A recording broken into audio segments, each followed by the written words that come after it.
calon istri RI 1 gimana nih? Masya Allah. Nggak pernah kepikiran, nggak pernah mengucapkan itu, nggak pernah terpikir itu bukan suatu hal yang mudah untuk dilakukan. Jadi saya tidak pernah terpikir untuk melakukan hal yang sama dengan beliau. Tapi ya terima kasih kalau memang ada yang berpendapat seperti itu. Halo, berjumpa kembali di channel Redaksi Jurnal. Pengen ngakak, Andisa Pohan digadang-gadang jadi calon ibu negara. Tukang nyinyir kok jadi ibu negara? Ditulis oleh tim Redaksi Jurnal dari berbagai sumber. Andisa Pohan berkomentar usai digadang-gadang menjadi calon istri presiden. Istri Agus Harimurti Yudhoyono alias AHY ini mengaku tidak pernah kepikiran hal tersebut. Kata Andisa saat ditemui di kawasan Pondok Indah, Masya Allah, gak pernah kepikiran jadi calon istri presiden. Gak pernah mengucapkan itu, gak pernah kepikir hal seperti itu. Andisa Pohan merasa belum siap jika harus mendampingi suaminya kelak mengemban tugas sebagai orang nomor 1 di Indonesia. Sebab, perempuan 39 tahun ini melihat langsung bagaimana mertuanya, Susilo Bambang Yudhoyono dan almarhum Ani Yudhoyono mengemban tugas tersebut. Kata Andisa, hal tersebut dikarenakan ia melihat dengan mata kepalanya sendiri, dengan perasaannya sendiri. Ia melihat bagaimana perjuangan mertuanya menjadi ibu negara itu bukan suatu hal yang mudah untuk dilakukan. Oleh karena itu, hingga saat ini pun Andisa Pohan tidak terlintas akan meneruskan jejak ibu mertuanya jadi ibu negara. Kata Andisa itu bukan level dia. Ibu satu anak ini menyebut dirinya belum bisa dibandingkan dengan ibu negara manapun. Kendati demikian, Andisa Pohan berterima kasih atas pendapat warganet yang menduga dirinya akan menjadi calon istri presiden. Dari hatinya, ia sendiri tak pernah berpikir demikian. Seperti diketahui, isu Andisa Pohan bakal jadi calon istri RI 1 bermula dari komentar warganet di Instagram. Penampilan Andisa yang kerap terlihat anggun, mengenakan kain-kain tradisional Indonesia di berbagai kesempatan dalam mendampingi AHY pun dinilai cocok dengan keanggunan dan tugas ibu negara. Kalau menurut saya sih nggak cocok kalau Andisa ini jadi ibu presiden. Lawang AHY saja nggak bakal jadi presiden, apalagi ada bau-bau Demokrat akan nyungsep. Tapi, kalau Andisa nyadar jika itu tidak pantas, baguslah. Siapa lagi yang mau milih tukang nyinyir macam Andisa dan AHY untuk jadi presiden dan ibu presiden? Nyinyirannya yang tanpa solusi itu telah membuat orang khususnya pendukung Jokowi benci atau antipati kepada AHY. Padahal suara pendukung Jokowi itu terbanyak se-Indonesia yakni lebih dari 85 juta. Kenapa Andisa nggak berusaha menarik simpati mereka saja daripada tampil seperti aktivis LSM tersebut? Namun, lagi-lagi ini pertanda kalau Partai Demokrat memang akan menjadi partai gurem pada waktunya. Dari sini saja sudah bisa dinilai kalau dia ini tidak mampu mengontrol emosinya dikala diserang pihak lain. Bagaimana mau jadi ibu negara kalau emosi masih begini? Contoh perbandingan, lihat saja istri Pak Jokowi. Jokowi sering dituduh yang kasar-kasar.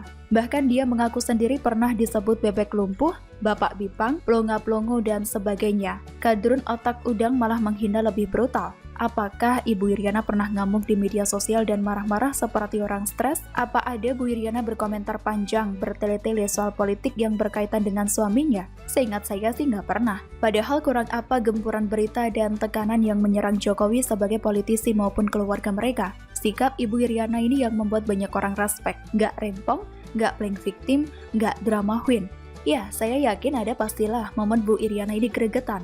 Namanya juga kan manusia. Tapi, kan nggak pernah ditunjukkan ke kita. Beda kualitas kan? Mungkin ada baiknya Ibu Iriana ini mengajari untuk Andisa supaya jangan kebanyakan omong di publik. Gemas boleh, marah silahkan, jengkel juga nggak apa-apa. Tapi simpanlah itu di belakang. Istri politikus yang rempong itu nggak akan terlihat berkelas, elegan, dan berwibawa di hadapan rakyat. Tapi saya pikir-pikir ya, bisa jadi juga Tuhan itu memberi Agus jalan penuh liku kegagalan politik, gak mulus meski punya partai dan modal besar, ya bisa jadi karena partnernya ini kurang sip untuk jadi support system seorang suami yang memutuskan jadi politikus. Jadi kalau memang Agus masih mau lanjut, maka tim branding tidak hanya harus memoles Agus tapi juga Andisa. Atau kalau mereka bersikeras mau be their self aja ya sudah, gak usah berpolitik. Bagaimana? Menurut Anda?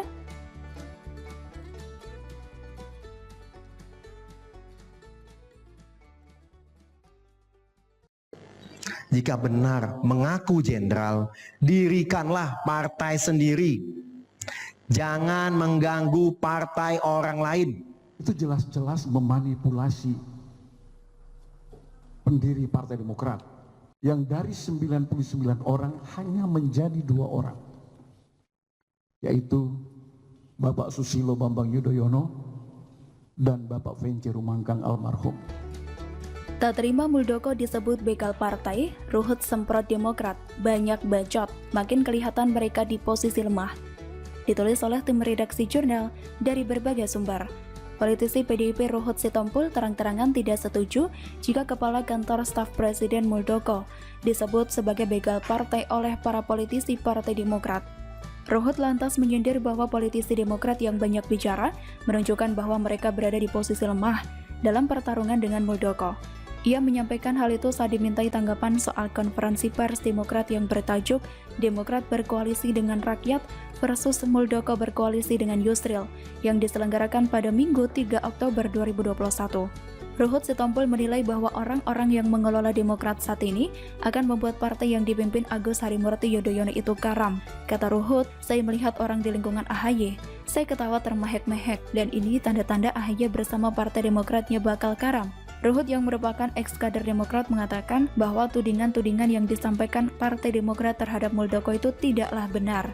Terlebih lanjutnya, konflik antar kubu AHY dan pendukung Muldoko telah masuk ke ranah hukum yang harus bersama-sama dihormati. Kata Ruhut, jangan sekali-kali pengaruhi hukum dan pengadilan tersebut. Makin banyak bacot, makin kelihatan mereka di posisi yang lemah, kan? Ruhut menilai bahwa apa yang dilakukan Muldoko adalah semata-mata ingin menyelamatkan senior-senior Partai Demokrat yang memutuskan hengkang lantaran merasa teraniaya. Ia pun menilai tidak tepat jika Muldoko disebut begal partai sebab para senior Demokrat itulah yang memohon-mohon untuk dipayungi. Jadi kata Ruhut, janganlah bilang yang namanya Muldoko itu begal partai. Demokrat kubu Muldoko tampaknya begitu pede dengan kebobrokan pengelolaan Partai Demokrat AHY. Menurut mereka, pengelolaan partai oleh SBY, AHY, dan keluarganya memang bermasalah dan menabrak konstitusi. ADART Partai 2020 dibuat tanpa persetujuan anggota di forum Kongres. Itu adalah ADART siluman yang mencantumkan SBY sebagai pendiri partai. Padahal menurut akta pendirian partai, SBY bukanlah pendiri partai. ADART 2020 itu juga menjadikan SBY bersama anak-anaknya menjadi penguasa tunggal di dalam partai. Kalau tudingan itu benar, maka bisa dipertanyakan apakah keluarga ini demokratis atau tidak. Dan pertanyaan paling penting adalah, apakah AHY akan kembali bermain drama agar dirinya dianggap sebagai korban yang harus dikasihani demi mempertaruhkan posisi elitnya di Demokrat? Intinya pemerintah melalui Menkumham sudah melakukan tugasnya, yaitu menolak pengesahan KLB. Perang sebenarnya adalah di PT UN. Apapun hasilnya nanti, semua pihak harus menerima kenyataan.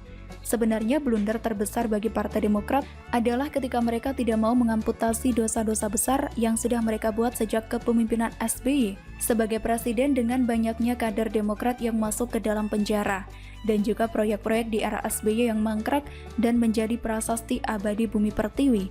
Semestinya jika mereka berani membersihkan klan SBY atau minimal meminimais pengaruh SBY, maka Demokrat bisa tampil menjadi salah satu partai yang dapat diperhitungkan di 2024 dan mengembalikan kepercayaan masyarakat dengan darah baru. Tapi karena partai ini lebih menonjolkan nuansa SBY, dengan tampilnya AHY maka tak akan dapat dengan mudah keluar dari hukuman rakyat. Terlebih Agus atau AHY ini dipandang sebagai anak kemarin sore, mendapat kedudukan sebagai ketua umum karena pengaruh bapaknya bukan karena kemampuan dan pengalamannya. Lantas apa yang dapat diharapkan? Paling yang dapat dilakukan oleh Partai Demokrat ini berusaha merubah kemasan saja, tapi dalamnya tetap sama, dan ini jelas sangat sulit berkembang karena rakyat bakal mengenang atas pengkhianatan di masa silam yang kelam. Dan saya menduga kedua kubu akan sangat sulit rekonsiliasi, terutama kubu AHY akan sulit menerima. Sebab jika itu terjadi, maka secara tidak langsung mereka telah kalah dan mengakui keberadaan mereka. Dan pada akhirnya Partai Demokrat lambat laun akan ditinggalkan simpatisannya. Rakyat akan memberikan stempel besar jika Partai Demokrat bukan partai yang sibuk memperjuangkan kepentingan rakyat, tapi sibuk berebut kekuasaan. Riwayat di masa silam oleh rakyat sebagai pengingat. Jika di dalam partai sendiri saja gontok-gontokan dan tak mampu mengatasinya, bagaimana mereka mampu menjadi pemimpin dan melayani rakyat Indonesia? Nah, itu salah satu poin penting yang sedang dimainkan oleh para kingmaker perpolitikan tanah air.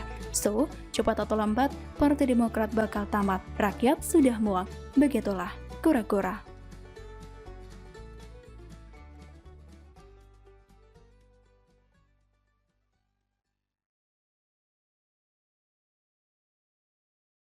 Gini, jadi gubernur Jawa yang kita dukung ya kita undang.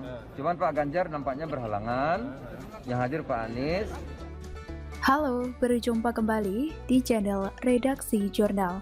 Bukannya ikut rapat paripurna DPR, Anies malah safari ke Bali, kena semprot DPRD dan PDIP kan jadinya, ditulis oleh tim Redaksi Jurnal dari berbagai sumber. Gubernur DKI Jakarta Anies Baswedan menghadiri acara workshop PAN di Nusa Dua Bali. Anies dinilai tidak etis karena pergi meninggalkan Jakarta di hari kerja. Sekretaris Fraksi PDI Perjuangan DPRD DKI Jakarta Rio Sambodo menyesalkan kepergian Anies ke Bali, padahal menurutnya ada rapat paripurna DPRD yang mengundang Anies. Kata Rio, ketidakhadiran Gubernur Anies Baswedan dalam rapat paripurna yang berisi serapan aspirasi masyarakat dan justru memilih berada di Bali pada hari yang sama sungguh sangat disesalkan. Kemudian anggota fraksi PDIP DKI Jakarta Joni Simanjuntak menilai Anies tidak menyalahi aturan ketika pergi ke Bali, namun yang dia sorot adalah soal kepatutan. Memang kata Joni, kalau dilihat-lihat, sah-sah saja seseorang kepala daerah ikut acara kepartaian. Namun demikian perlu dijaga juga. Kalau urusan partai bukan lagi menyangkut tupoksi atau tugas pokok dan fungsi sebagai kepala daerah, Joni menyarankan sebaiknya ke Bali di hari libur dan secara etis kan lebih bagus. Sabtu hingga Minggu juga bisa digunakan. Dia meminta Anies Baswedan untuk mempertimbangkan acara mana saja yang patut didatangi. Paling tidak, Anies memberikan contoh ke masyarakat. Inilah contoh gubernur yang memiliki rasa tanggung jawabnya kepada rakyat. Namun saya kira rakyat sudah mengerti akan hal itu. Sudah basi sebenarnya kalau bahas tentang Anies nggak ikut rapat, soalnya ia sering banget melakukannya, dan yang menjadi tanggung jawabnya ialah wakilnya, Riza Patria. Dilimpahkan begitu saja, tak punya malu memang di sini. Sebelumnya DPP PAN mengatakan workshop nasional di Nusa Dua Bali pada Senin 4 Oktober, selain dihadiri oleh para anggota Dewan dari PAN, mulai dari DPR RI, DPRD se-Indonesia, serta para eksekutif dari PAN, kegiatan itu juga tampak dihadiri oleh Gubernur DKI Jakarta Anies Baswedan. Dalam acara itu, Anies mengungkap rencananya setelah lepas jabatan sebagai DKI 1 pada Oktober 2022 mendatang. Anies menuturkan selama 4 tahun terakhir fokus pada kesetaraan. Anies kemudian bercerita soal rencana kampanye pilkada yang kandas. Kata Anies, rencananya nanti tahun terakhir baru mulai kampanye. Ternyata nggak ada pilkada tahun depan, jadi ya sudah kita kerja terus saja. Nggak ada kampanye tahun depan. Kalau ada pilkada tahun depan, kita kampanye. Tapi karena nggak ada kampanye berarti tahun kelima. Kalau pilkadanya nggak ada juga, ya sudah, kita terusin saja kerja sampai terakhir. Dalam acara itu, Wakil Ketua DPRD DKI dari fraksi PAN Sita Anjani menjadi moderator acara. Sita kemudian menanyakan rencana Anies setelah lepas jabatan DKI 1. Apa kata Anies? Kata Anies, ia hanya berharap semua yang dikerjakan di sini tuntas, sehingga orang percaya pada proses demokrasi. Karena ia ini calon gubernur yang tidak sengaja jadi calon gubernur. Anies kemudian mengatakan, setelah tuntas di DKI, Anies akan berkeliling Indonesia. Kata Anies seperti ini, jadi yang ada di benak saya adalah ini dituntaskan bisa lapor pada umat, lapor pada masyarakat, amanat. Nih namanya sama nih, amanah sudah dijalankan dengan baik, tuntas. Nah sesudah itu saya jadi orang yang bebas. Sambil orang bebas saya menikmati keliling kemana-mana. Jadi nanti saya ingin kalau boleh, kemarin kan tahanan kota 5 tahun. Jadi habis itu kalau sudah saya keliling aja kemana-mana di Indonesia. Itu kira-kira. Janji, retorika, dan gebrakannya diakui sangat bagus. Sehingga banyak masyarakat yang terlena dan terbuai. Sungguh disayangkan, tapi biarin aja deh. Mereka mungkin ada yang gigit jari dan menyesal karena menyadari topeng Anies yang sebenarnya. Itu pilihan mereka yang tidak cerdas dalam berpikir dan menggunakan otaknya untuk menganalisa dan berlogika. Janji sendiri saja banyak yang tidak ditepati seperti rumah DP 0 rupiah. Ibarat janjinya mau belikan mobil, tapi akhirnya diturunkan dan sekarang hanya dijanjikan beli sepeda. Bukan hanya tidak menepati janji, tapi juga kurang peduli dengan rakyat. Formula E adalah bukti besarnya. Rakyat mau penjelasan, Anies mengelak terus. DPRD DKI ingin interpelasi, tapi Anies melakukan manuver dengan mengundang 7 fraksi, dan akhirnya berhasil digagalkan. Rakyat ingin tahu apa ada di balik Formula E. Rakyat ingin tahu ada apa di balik Formula E, Anies tidak peduli kan? Bahkan 7 fraksi parpol tidak hadir rapat paripurna untuk memutuskan apakah interpelasi akan digulirkan atau tidak. Bicara janji terbayar lunas, ngelawak aja nih orang. Mana tuh janji kampanye yang bombastis itu?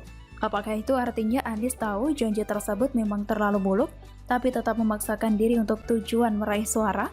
Apakah pada akhirnya ucapan Ahok benar, bahwa jangan bohongi rakyat hanya karena ingin menang pilkada? Lidah memang tidak bertulang, ceplos-ceplos yang penting tampil beda dan bisa memenangkan hati rakyat. Bisa tidaknya diwujudkan itu urusan belakangan. Satu persatu kebobrokan terbongkar dengan sendirinya. Topeng terlepas satu persatu seiring berjalannya waktu. Bagaimana menurut Anda?